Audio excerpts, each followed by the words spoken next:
Hey guys, welcome back to Figure. If you're brand new to the channel, don't forget to subscribe and like the video. Today we're going to take a look at the S.H.Figuarts, Trunks, and Goku, both from Dragon Ball GT. But I'm going to mainly focus on Trunks here because I'm sure you guys are familiar with Goku here. But we do have the DLC for him, that's why I brought Goku.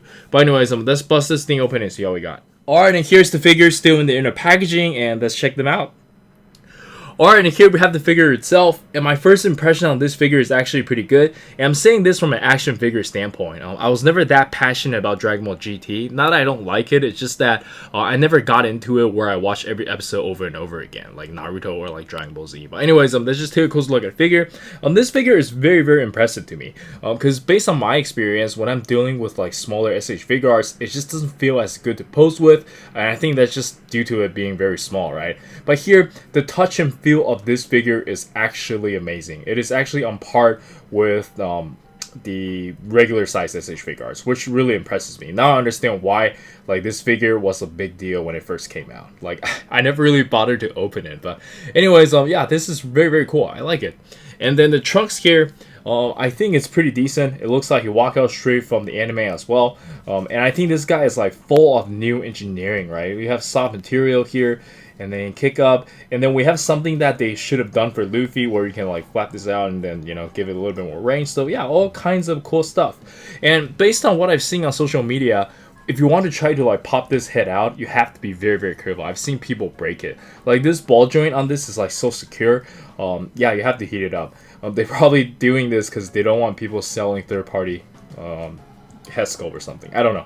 Anyways, let me know in the comments on what you think of these. I foresee we'll get another version where we have like just the black outfit, right? And probably with Super Saiyan head as well. Anyways, let's check out some articulation. And for the articulation, let's quickly go over it from the neck down. Let me just focus that. He can look up about this much, look down about this much, tilt his head side to side, no problem. Again, I don't want to pop up the head because it's like very, very tight. I don't want to break it. There's like a hinge in the middle of the neck or something. I've seen people break like this part in particular. And for the shoulder, you can raise the arm up about only about this much. This is on a hinge, but I don't feel like there's any like pull-out method, but you do have a little bit of a butterfly range. And then the jacket is on a soft material. You guys can see the engineering over there. Not the best, but I think this is pretty decent. Oh yeah, there you go. And then you have bicep swivel, can curl about this much, and you do get a ball hinge wrist. And for the ab crunch, you can bend forward about this much, bend backwards about this much, not quite a lot. And then you do have like joints over here for the jacket pieces here. And for the leg, you can kick up about this high, bend about this much. Again, we have like a new engineering over here where you can pull this up. Kind of sucks for Luffy. And you can have pretty good ankle pivot, toe hinge, and I believe that's it for the articulation. Personally, I don't like this design in particular, and I guess this is to hide it, like, you know, hide the articulation, make it better, so like, you know, when you're kicking it from the side, but I don't know, this is a little bit too much for me. Yeah, anyways, that's it for the articulation for Trunks. And for Goku, I don't know if we're gonna do it too much, but up, down, all the way, shoulder, very nice butterfly, soft material, kick up, bend down. I think this is the ball joint. Yeah, there's a ball joint. Yeah, this mini S.H.Figuarts feels very, very good. And let's check out the accessories. Alright, and for the accessories, I'm not going to spend too much time on Goku because I'm sure you guys are familiar with it, but my favorite part is definitely the interchangeable hairpiece. This is really, really cool. And next up, we have the first interchangeable head for Trunks, and I think this is pretty decent. Not the best, but it is Trunks, alright. And then next up, of course, we have the teeth greeting angry face. This is pretty standard for Dragon Ball figures. And the last one we got is a shouting face. This is alright. Alright, so for the rest of the stuff, I'm not going to spend too much time going over it because I'll show you guys in the action posing anyways. But we have these interchangeable parts, like for the pocket. Pretty cool. I'm probably just going to use it once, but it is cool to have. Here is the cross arm part. And then we have some interchangeable hands. And here's the DLC. And honestly speaking, I had a very hard time changing this because you really had to like pull out the legs and stuff, and yeah, I didn't feel safe at all. I'm probably only gonna use this once. And then yeah, I guess this is cool, but I don't know, probably should have came with the figure. But anyways, let's check out some action posing.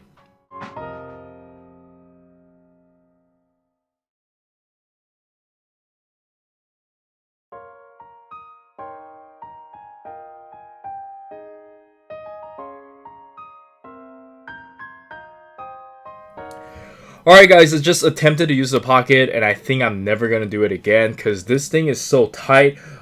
This happened to me and yeah, this is quite annoying. Hopefully I can get this out without damaging this, and yeah, I'll see you guys in a second.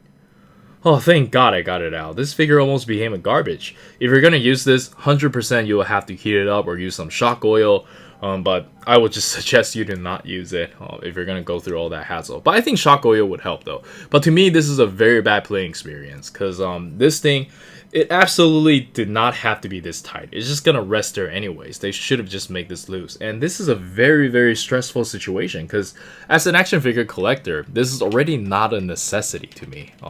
I know this is not horribly expensive, but it's not exactly cheap as well, right? Like, I could have a nice dinner with this, and if this breaks, basically I'm throwing money away. Anyways, I digress, and let's check out some size comparison. And for the size comparison, let us start with some Dragon Ball S.H.Figuarts, and I think in general they look great. I'm not too sure about the scaling here because it's like all over the places with GT and Z, but it is what it is.